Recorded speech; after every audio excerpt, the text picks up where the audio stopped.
Hello, this is Carlos from Small World Games on YouTube, and today we're going to be doing an unboxing of the Blood Red Skies Junkers Ju87 Stuka. And as if that wasn't enough, we're also going to be unboxing the Boulton Defiants, as well as looking at an alternative to using the larger bomber bases. So first off, we're going to be having a look at the Ju87D Stuka. Now this to me is probably one of my favourite German, well it is my favourite German plane, and most probably my favourite plane of World War II. Main reasons being, not only is it the sort of, it has a very distinctive look about it, but the idea of course of it having the siren, the wailing siren as it dives, obviously probably terrifying to behold and have it coming towards you. However, it does make for a very iconic plane, and whenever I think of whenever I hear the word Luftwaffe, this is the first place my mind goes. Or even if I hear World War II, I'd probably say my first thought is these Ju88s. So first things first, we've got the obvious bits, models themselves, cards, and the bases. Well, there's a lot of bases. Obviously, with these being heavier, all metal models, we have the bomber bases, for want of a better name, and I'm not intending to use these. We'll talk more about that in a bit. Right, so obviously, let's just have a look at the all-important backstory. The Ju87 was the Luftwaffe's dedicated dive bomber. Indeed, the name Stuka is derived from the German word, oh here we go, Sturzkampfflugzeug, meaning dive bomber. Early in the war, it was a deadly adjunct to the panzer divisions as flying artillery with pinpoint accuracy. The Battle of Britain exposed the overall weakness of the Stuka to opposing fighters, but the upgraded Ju87D model continued to perform its essential work on the Mediterranean and Eastern fronts. So, contents. Just going back to that, the card set that I'm intending to get my hands on does include the rules for the earlier model, which will have been used. This is the D, I think that was the B. It includes the card for the earlier model that would have been used during the Battle of Britain period, so that's the one I'm interested in for the moment, because that's the period I'm mainly looking at. Right then, so the contents, you get the 6 Junkers Ju87 metal planes, you get the advantage flying bases, base extensions, that's what, not bomber bases, the flying base extensions, so you get 6 of those. 1 punch board with double-sided pilot skill discs, 1 aircraft card, 1 doctrine card, 1 negative aircraft trait, which is sluggish, and 1 set of waterslide aircraft marking and 1 waterslide aircraft marking sheet. Right then, I appear to be missing my set of punch outs. Yeah, I don't know what's happened to that. Okay, I didn't get those ones in here. No worries.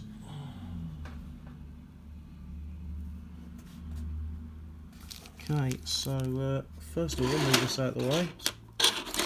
I'm not going to say the boring bit, but we'll come back to those later on in the video. So first things first.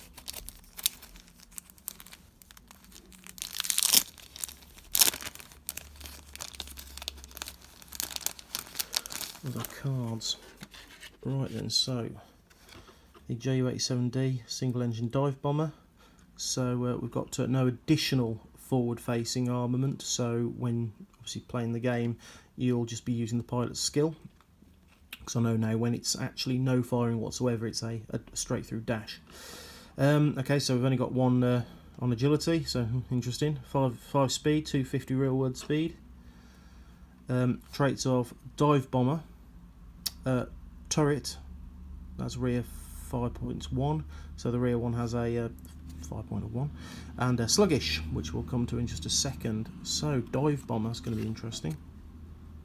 Okay, so there's the details on the back, and obviously we've already read that from the box itself. But obviously it's a Luftwaffe plane. There doesn't appear to be a points cost for it at the moment, so presumably that's because you maybe be using it more as a or as an objective for now. But we'll again, it's all a fairly new game, still everything coming together. So we'll see what happens. Around December, I'm now being told, you have the airstrike rules coming out, where we've already been teased it a little bit, both in the recent Warlord newsletter. If you subscribe to that, you definitely do so, and also on the Blood Red Skies Ready Room group on Facebook. Andy James is heavily involved in that, and he's given us a scenario that sort of goes towards the ground attack. So again, if you're not a member of that already, you get on there. There's lots of very good resources, including the beta data for any planes that currently aren't out there. Okay, so we've also got, let's look at this one. So we've got interlocking fire. So aircraft with turrets employed interlocking fields of fire for mutual defence in reaction to a plane with a turret firepower rating being attacked. So you add +1 firepower for every other friendly plane within range of the attacker with a turret in arc. So yeah, so if you've got 3 of these in a formation and someone tries to sneak in, you get support by your other plane. So that's going to be good, and that obviously makes me think about, yeah, so it will. I dare say the Boulton Pool Defiants will be enjoying that rule as well. We'll have a look in a second. Right, so now the negative trait of sluggish, poor acceleration, low power, high weight, or stiff controls could make a plane unwieldy in the air. A sluggish plane choosing a pilot action, and it's a sluggish plane may not use the outmaneuver action. That's a negative aircraft trait. Also in here, I've got a box of the generic crosses Luftwaffe decal sheet, which will be a good time to have a look at what I've also got with this plane, which is the decal sheet for the STG2 Immelmann. This is the actual sheet for those for the aircraft. Right, and so Immelmann, I know, is the patron of the squadron. He's a World War I ace, and as you can see, you've got various squadron markings here, or whatever those might be called. And we've also got, right, this is the thing, in this one we've got, although there is no ace available, it's just the 6 aircraft, but there's enough on here for 7. So talking again with the airstrike rules, maybe there are plans to have specific ace cards or bonuses for the dive bombing planes and bombers as a whole. So we might start seeing ace bomber crews and things coming into their own then, but we'll just have to wait and see. As I say, there's enough here to make 6 planes and an ace, like with all the other Warlord decals. Lovely. Right, and so next up, the bit we've all been waiting for. Let's have a look at the planes themselves. Whoops. And here we have, first things first, the little bag containing the let's get one of them out. Containing the undercarriage. One of the most distinguishing features of the Stuka is the fixed undercarriage, and there they are. They're separate to glue on. That's a very precise. It's going to be a very precise job by the look of things. We'll have to see how we get on with that. But I'll have a look at assembling in a sec, actually. So you can wish me luck and see my progress. Right, let's have a look at one of the planes itself. Should be 6 of these in here, and there are 6 of these in here, so just better check as I'm missing my flying discs. However, I do have plenty of those to be getting on with, so it's no great loss. And there we are. So that's very nice. It's very big though. I've noticed it's a bit of size and weight in it, so let's just see how we get on.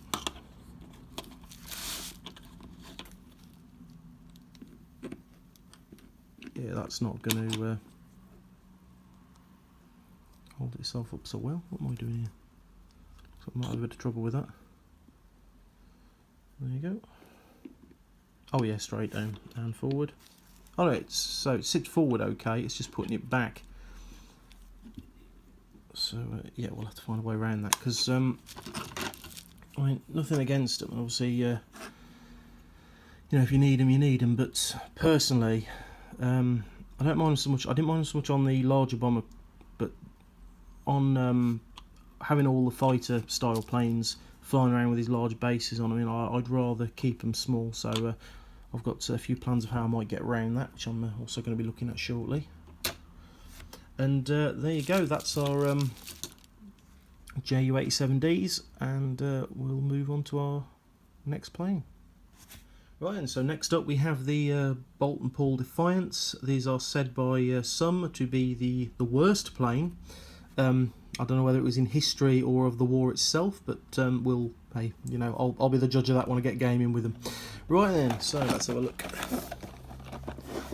So the Boulton Defiant. The Defiant was developed as a turret fighter following the success of two-man machines in World War I. At the outbreak of World War II, Boulton's Defiant was the most advanced design of its type, with a powered quad machine gun turret.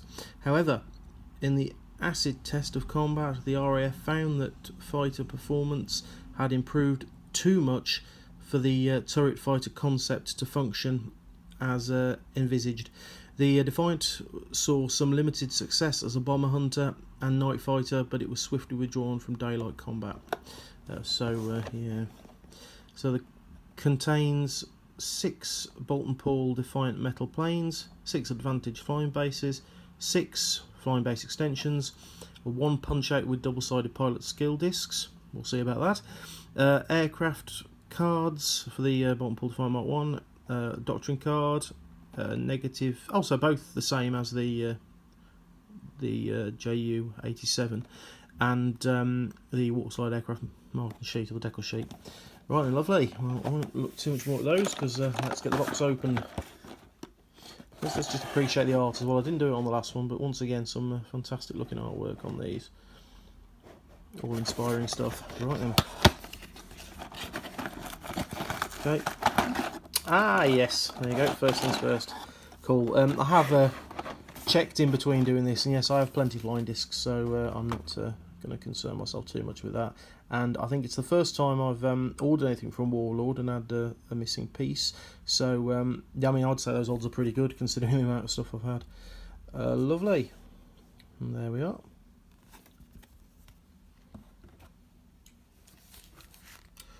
Yeah. Got the card pieces again, knocking a piece of terrain that's sitting next to me here. Once again, those are the plane itself and the flying bases. Is there anything more in there? Right, I need to empty those out for the moment. Let's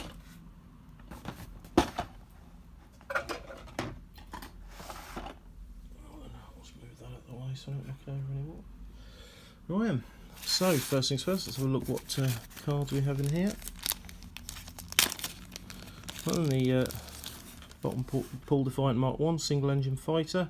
So yep, as we've already seen, we've got the sluggish trait, and we've got the turrets +2 this time, but oh, okay, I think that might be incorrect, because, well, either way, there's no forward facing armament on this, so they won't be shooting forward. The only firepower they have is their turret mounted weapon. But it does have 360 range with its turret mounted. Okay, yeah. Right. So once again, it's slightly faster than the Stuka, going up to 304 for real world speed and 6 for in-game speed. It's got the same. I can't remember. You know, I'm terrible at remembering the names of things. It's got the same sort of agility rating, and yeah. Oh, and there it is on the back. Lovely little picture there. And the Boulton Defiant was an infamous fighter plane used by the RAF at the start of the war, distinguished by its turret-mounted guns. Right then, we have points this time, so that's 16 points. So that is quite cheap. I think that's actually the cheapest plane in the game that I'm aware of so far. The Yak, the Soviet Yak, I believe, is 17, which obviously was very cheap. But yeah, I think that's the winner so far. Now, I admit this is going to be very limited in what it does, and part of my appeal was to sort of, well, just build my force up, have a lot of variety, and obviously looks good on the shelf, on the painting shelf when everything's completed. But ultimately, yeah, I'm just a bit of a sucker for an underdog at the end of the day. If people say it's, you know, forgotten or says they're unsung heroes or something like that, I'm very interested. And for what I've read of these, despite their limitations as a day fighter, they did develop tactics for facing bombers and facing attacks from fighter planes as well. So it's been very interesting. Yeah, so we've already read the additional cards for Interlocking Fire and Sluggish, so we won't go through them again as it's in the same video. And we also have the generic decal sheet. Obviously, handy as those are, once again, I'm not using them so far myself because I have, in fact, ordered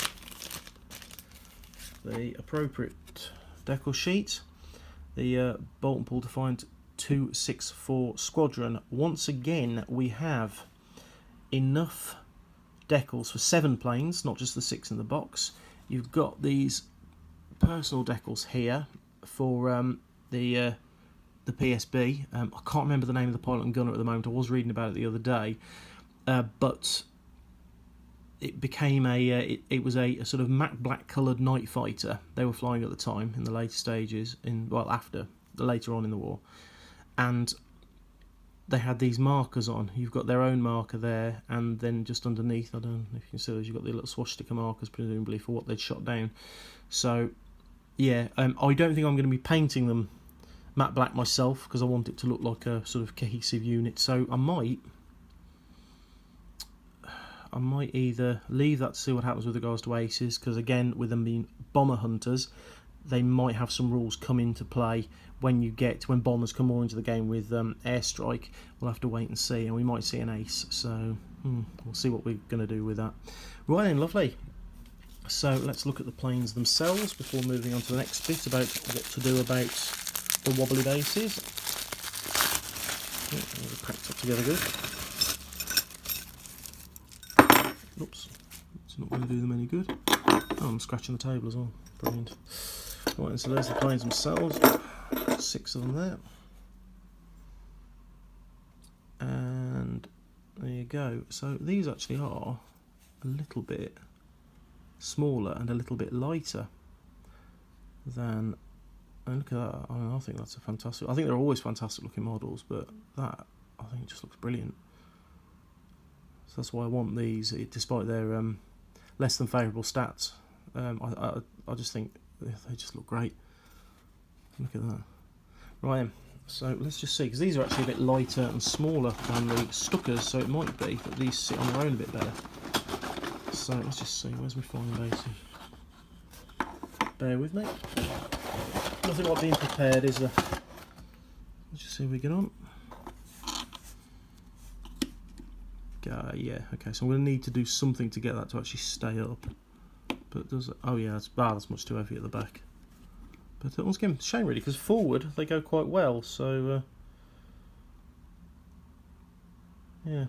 Well then, brilliant. Okay, so what I'm now going to do is tidy this up, and I'm going to have a look at putting these together where I need to, and I'm going to have a look at a few at a way of sort of dispensing with the Advantage Flying Base extensions.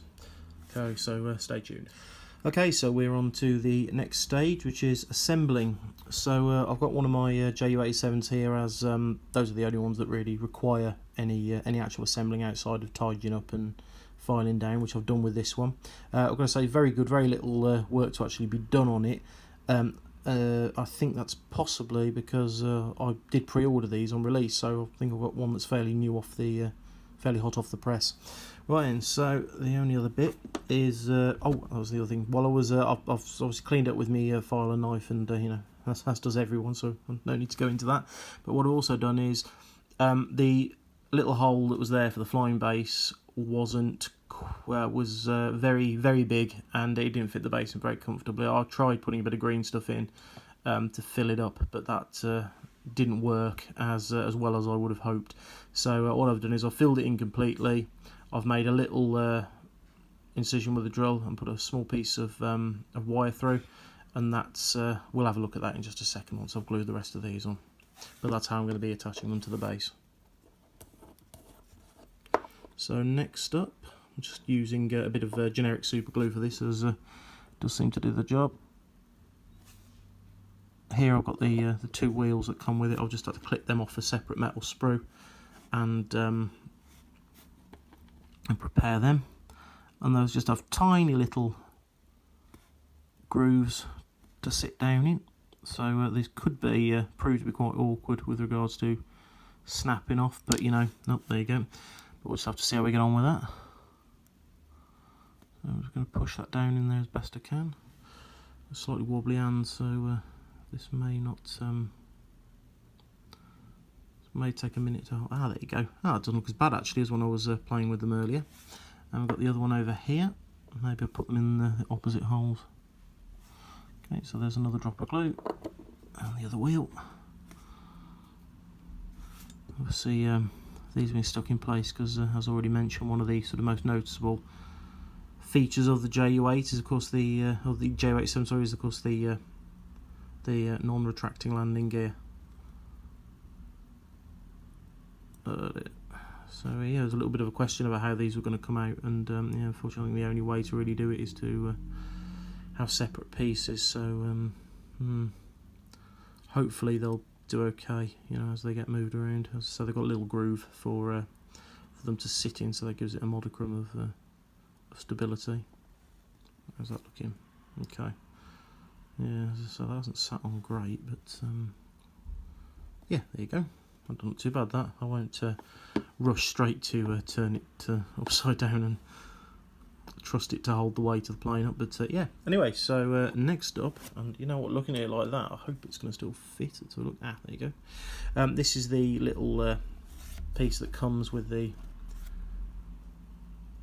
base extension, the Advantage Flying base extension that you just sit on. Now, it had a little dip on top. Using these with my medium bombers, I didn't really like the little ridge that was there to sit them in, because I know it was just made to fit the pre-existing hole that comes from the pre-existing model. However, it wasn't really something I was a fan of, so I've just done the same thing as with this. I've just drilled the hole out, and I've done the same for the stand as well. So on my larger planes. So yeah, that's what I've done instead of that. So that'll just sit in there. I'll glue it all together once paintings are completed, rather than risk getting this covered in paint now. So that'll just sit underneath, and that can plonk itself on there. And there we go. There's a plane. Right then. So next up is the issue of the unbalanced base, as discussed. Now, with my other, oh there you go, let's come straight out. With my other large base planes, mainly the medium bombers, the Blenheims and Ju88s, I was just using these. That's a 30mm washer with a blue tack underneath, and that did the job holding it up. But unfortunately with these, I've tried doubling up on them. I've even tried using 3 of them, and that doesn't work either. And in fact, the 3 of them also makes the whole base unstable, so I'm not going to be doing that. However, I did have another idea. I've managed to pick some of these up from a seller on eBay. They are 20mm from tip to bottom raindrops, MDF raindrops, and yeah, they're great for little pointers. So what we did with that was make a 5mm hole straight through the middle with a normal Bosch battery drill, and that could just sit over the top,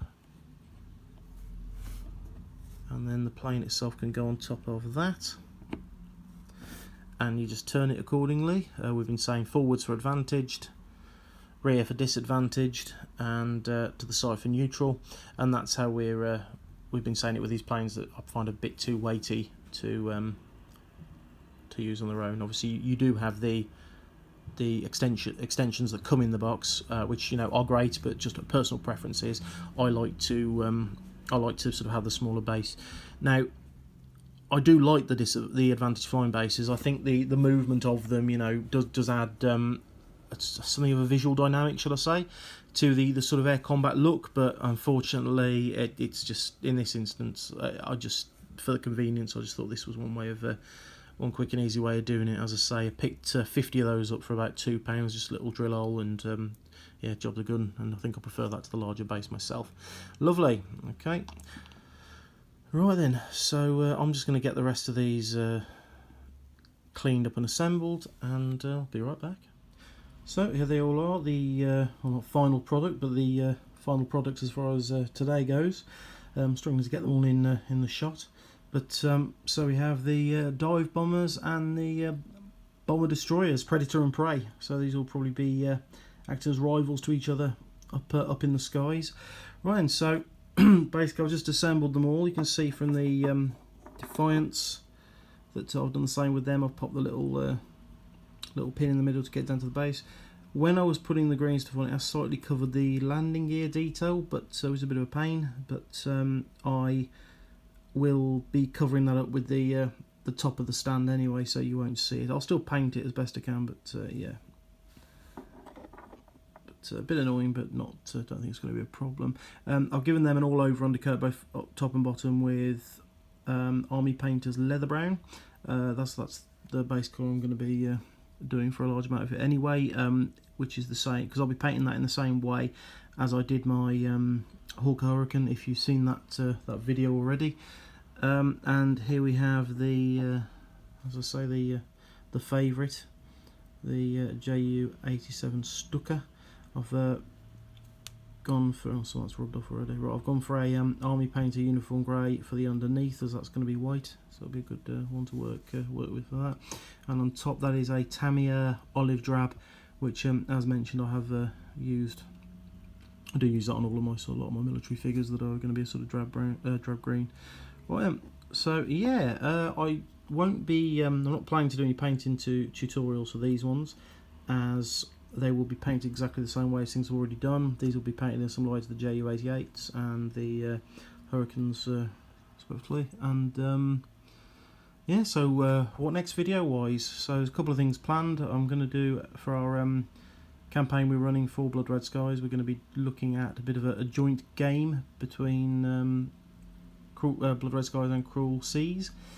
So yeah, I'm looking forward to that. Obviously, that's a lot of these games we put out there with the intention of mixing and matching, so that's good. And also, so it's either going to be that next, or it's going to be something completely different for a game that will be coming out in the middle of next month, which I'm sure those of you that are may be able to guess what I'm on about. But yeah, I'm looking forward to that. Okay, so that is all from me. As always, please, if you enjoyed the video, please like, comment and subscribe. Thank you everyone who's been watching my videos so far, who's subscribed to the channel and enjoyed them all. I know this video may seem like almost like a bit of a filler video, well in fact it is, but obviously I've talked about a few ideas. I know the issue of the bases is something that everyone talks about a lot, so as I say, if I'm able to help or inspire one person, then it's all worth it. Once again, thank you very much. That's it from us for today, and tune in next time. Goodbye.